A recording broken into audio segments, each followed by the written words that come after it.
Ang mabuting balita ng Panginoon, ayon kay San Lucas.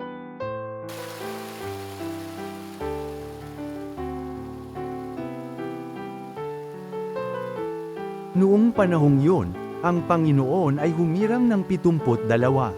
Tinauna niya sila ng dala-dalawa sa bawat bayan at pook na patutunguhan niya. Sinabi niya sa kanila, sagana ang aanihin, ngunit kakaunti ang mga manggagawa.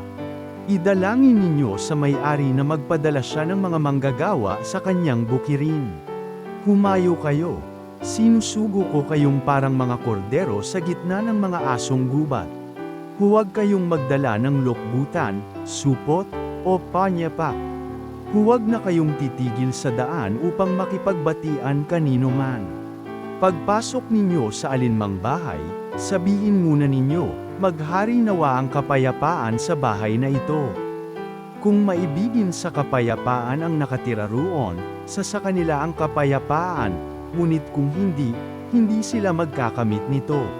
Manatili kayo sa bahay na inyong tinutuluyan, kanin ninyo at inumin ang anumang idulot sa inyo, sapagkat ang manggagawa ay may karapatang tumanggap ng kanyang upa. Huwag kayong magpapalipat-lipat ng bahay.